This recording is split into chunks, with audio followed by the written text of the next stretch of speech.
Ontem, o governo federal anunciou a suspensão do pagamento da dívida lá no Rio Grande do Sul.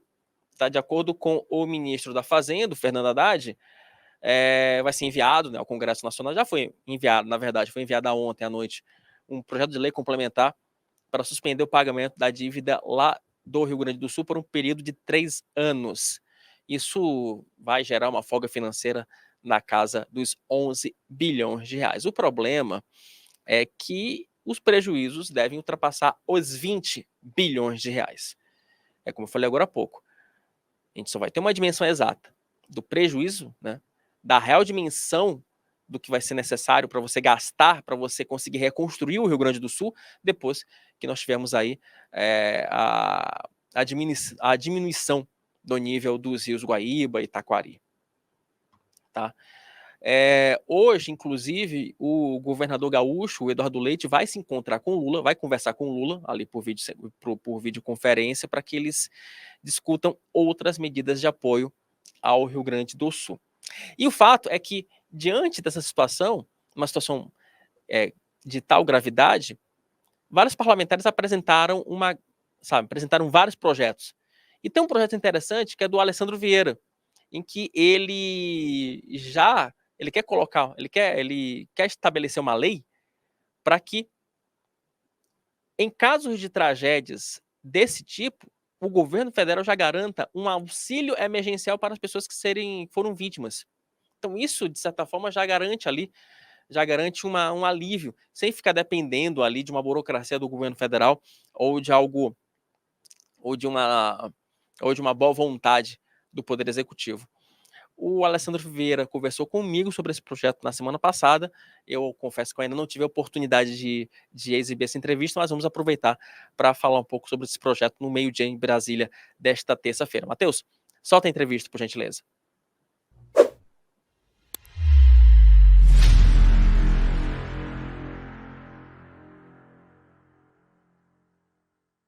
Olá, gente. Tudo bem? Dessa vez eu estou aqui com o senador Alessandro Vieira, do MDB de Sergipe, para a gente falar sobre vários assuntos, né, sobre a tragédia do Rio Grande do Sul e sobre esse movimento, né, do Supremo Tribunal Federal, até inédito, de normalizar patrocínio, que é algo que até não se vê. Senador, muito obrigado pela presença aqui nas plataformas de O Antagonista Cruzoé. É um prazer estar com vocês, conversando com esse público tão grande. Senador, eu queria começar sobre a questão do seu projeto sobre a instituição de um sistema de calamidade pública, né? Quer dizer, de você instituir já ali como uma legislação, você garantir para a população um pagamento de um auxílio emergencial em casos como esse no Rio Grande do Sul.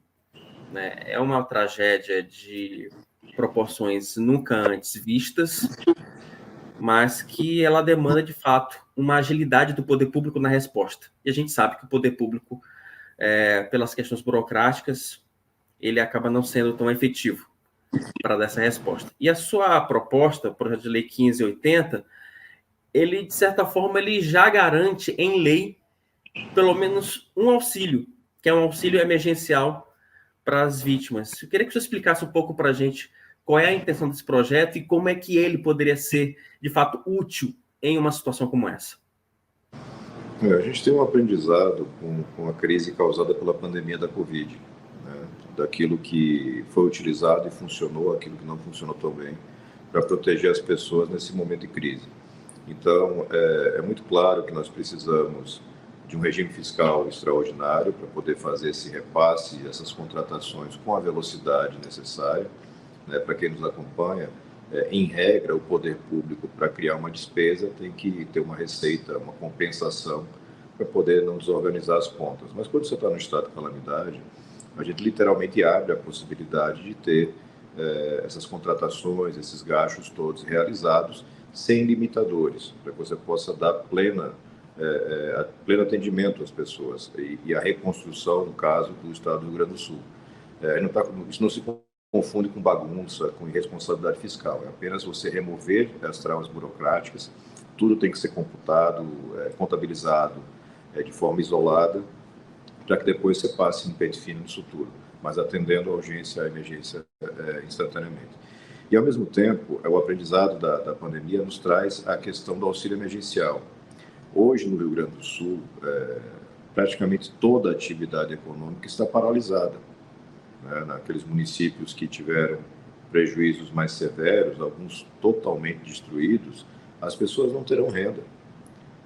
Então, a gente tem uma sequência de coisas para fazer, uma sequência lógica. Ontem foi instalada aqui no Senado a comissão para acompanhamento externo dessa crise, e, dentre outras coisas, vai ter a responsabilidade de sugerir providências, e uma das providências desse projeto é o 1580, que ele protocolou na noite de segunda-feira, que garante um auxílio emergencial de R$600 para aquelas pessoas que ficaram sem renda alguma e que não têm a cobertura de outros sistemas de proteção que poderiam ser ativados, seguro-desemprego, por exemplo, algum benefício de prestação continuada, enfim, é para você ter um colchão de proteção muito básico para aqueles que vão ficar agora durante 60 dias, 90 dias, sem nenhum tipo de renda.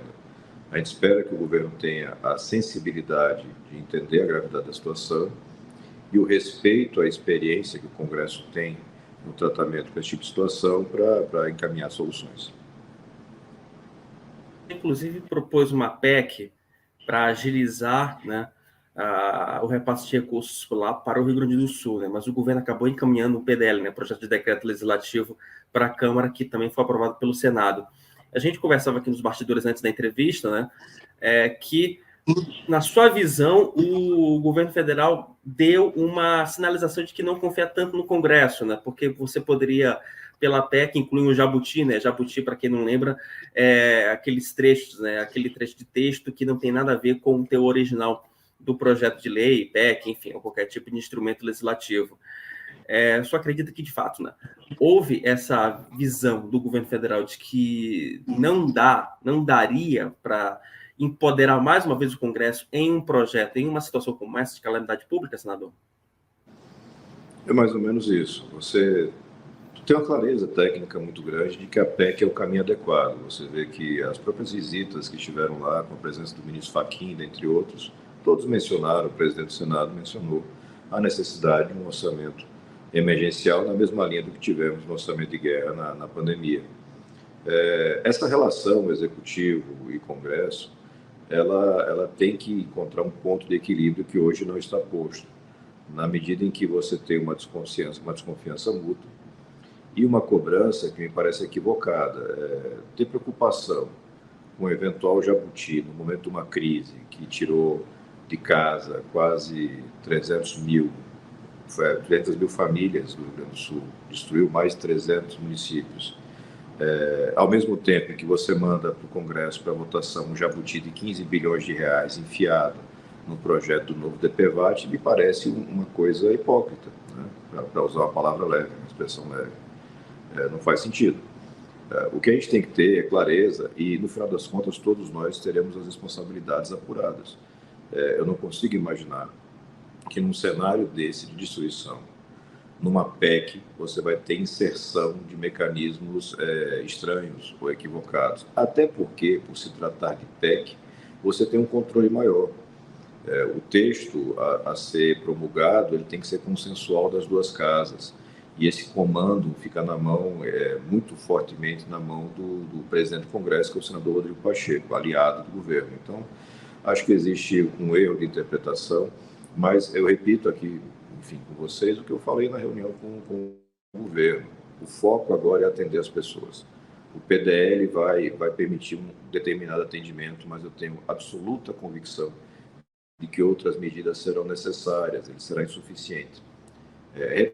Repete-se aí, de certa forma, erros da gestão de crise do governo anterior, do governo Bolsonaro, que avaliou de forma equivocada os riscos e acabou tendo um custo elevado, político e econômico.